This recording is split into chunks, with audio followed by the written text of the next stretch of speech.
Hello and welcome to another episode of SM Buzz Chat here on YouTube or on the drum site, or if you love audio-based things, in your ears. Did you know we now do it as a podcast? I don't. And where are you at in the charts? One, of course. Of course we're number one in the charts. Which charts? The charts. The drum charts? Yeah, the drum charts. We're number one. I'll download it now. Download it later. We're joined by, myself, I'm joined by Mr. Tom Ollerton of We Are Social today. Hello. You're the Innovation Director. I am. Is that a real job? It is a real job, but it's an embarrassing job title. Oh, why is it, before we get into talking about innovation in social, why is it an embarrassing job title? It's just like, it's like being an evangelist. I think that's the next step up of embarrassing job titles. And below are things like client partner. It's just nonsense media job titles. To all those evangelists out there, I'm sorry, that's his views. All four of them, his views, not mine. So, well, Jeremy Waite is one of them. He's an evangelist. You need to stop picking on Jeremy. If you know Jeremy, go back and check out one of our previous episodes where Jeremy talks about being an evangelist. So, social innovation. Yes. In 1 minute, can you sum it all up? So people watching this, listening, can you define what social innovation is? Well, I've made it up because social has become something that everyone does. Ad agencies, PR agencies, experiential agencies. If my mum set up an agency, she'd probably throw in social media as a core skill set. And We Are Social, that's all we've ever done. And so I was looking for a different way of talking about social, and I thought, well, innovation specifically in social is quite a small niche, and given that that's what I do for our clients, I thought it'd be quite interesting to just talk about it and focus on social innovation as an odd niche within advertising. What is it? What is social innovation? Because you just asked me that. I know, I'm asking you again. Was that a terrible answer? Because it's just like, is that expanding a tweet or using 2 images on a tweet? Or, look, a video on my tweet. Or is it pushing the bar or lifting the bar higher in what you do? So social for us isn't operating on social platforms, but understanding social behaviour. Okay. So the thing that I shared before was a startup called Crowd Pilot, where it's an app where, if you're going on a date, you can select different friends to help you out whilst on that date, and you can craftily go, I don't know what to say, he's really into Madonna, and then they can pitch in, or if it's could be an argument or it could be an interview.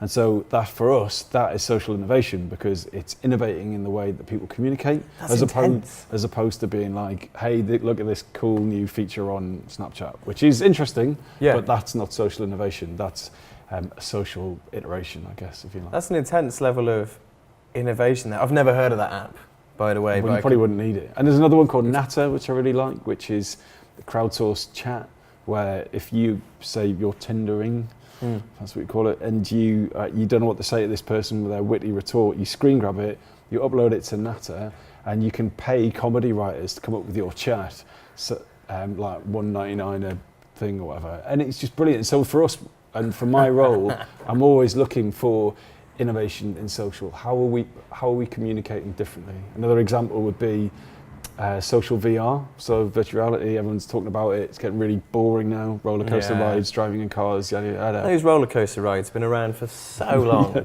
I'm on a roller coaster. I think I had one in when UCI cinemas were like a big chain over here. Now they're just everywhere. It's like, don't go on this roller coaster. Come on this VR one. So there's a really cool thing I was looking at yesterday. Well, it's not cool. It's interesting. It's called V-Time, and it's a social network in VR. So you would put on your headset and you would see, who of my mates are online now, and then you'd click on whoever it was, and then you pick a setting, which could be round a campfire, like sitting on the edge of a cliff face. Well, so it'd just be, we sat here having a conversation. And just looking out, but you can sit in your own 360-degree images. Should we pretend this is how it's going from now on? Okay. So we're sat on this cliff face, looking out over the sea. There's sounds going on. So whilst we sit here, can you tell me, like, how could brands use this? So let's go back to... I've got a really good answer for this. So imagine we're all sat on this cliff face looking out over the sea. It's good to see. And there's maybe 3 or 4 of us, and we're all chatting in real time with our kind of VR avatars. a brand could join that conversation as a person, could be an influencer perhaps, or a brand might have their own person, their own kind of Watson-generated avatar type character. So in the future, what will be the sound and the visual version of a brand will be quite important. So you're looking at things like Siri. Is that the kind of the audio version of Apple? I guess it is in some ways. Let's sit back. So because we can't expect Jamie to try and like either for the audio superimpose some waves, or the visuals like put the greenery of the Dorset coast behind us.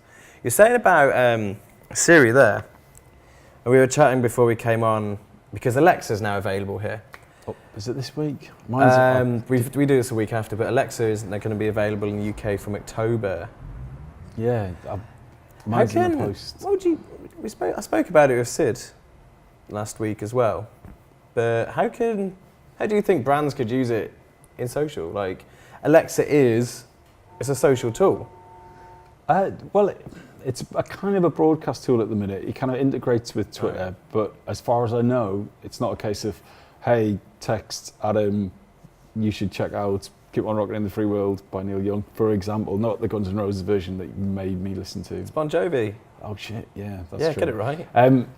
But I think it will become a social device, but the really interesting thing is that it's sort of interfaceless. You know, you're not using your hands. I think that most people use laptop keyboards and phone screens as a means to an end. You just kind of do it. Whereas the great thing about Echo and Google Home that's coming out, and Siri to a lesser degree, is you can just talk to the internet.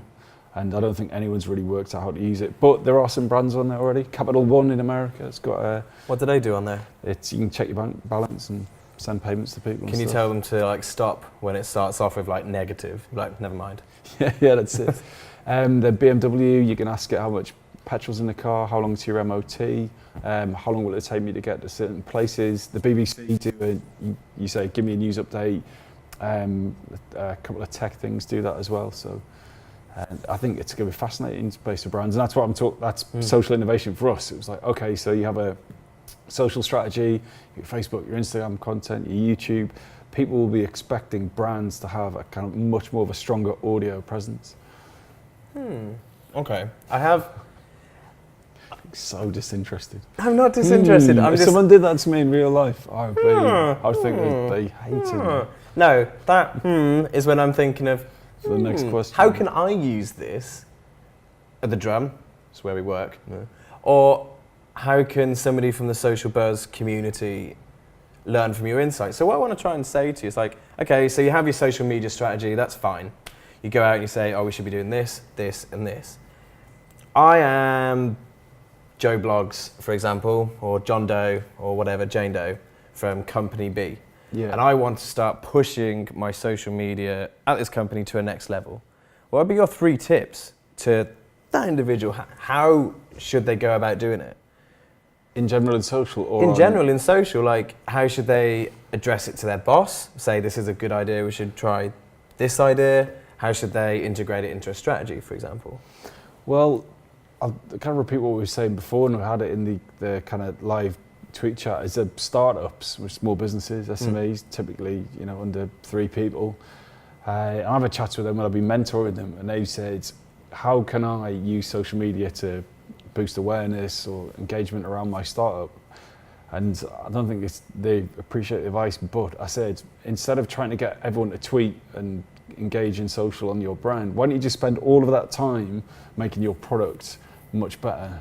And if it's much better, then everyone's going to talk about it naturally anyway. So I think on a small business level, the John, Jane Doe level, when there's just 3 or 4 people in the business, whether that be something from a hairdresser or an accountant or whatever it was, like actually doing an incredible job for your clients and providing a brilliant service, people will want to talk about you.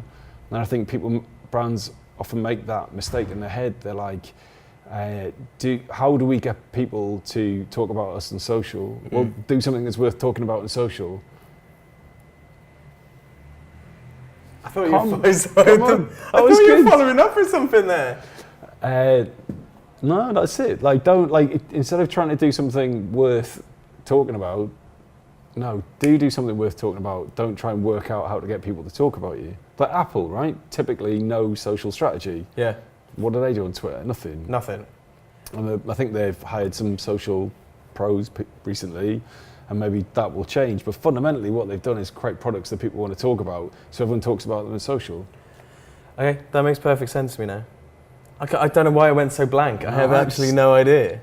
I mean, another great social campaign that people think I'm weird for talking about is Coke, Share a Coke. You know, it had like Adam or Tom written on a label, right?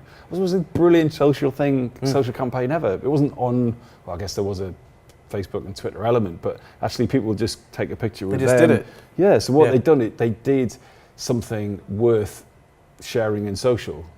They worked more on their product than just basing it around social. Exactly, they wouldn't go, right, how can we get more engagement in Milton Keynes on Twitter? They thought like, well, why don't we just do this crazy innovative thing? We've checked our demographics and Milton Keynes is high. Thank you very much for joining me. It's been good fun. It's been a lot of fun, thank you.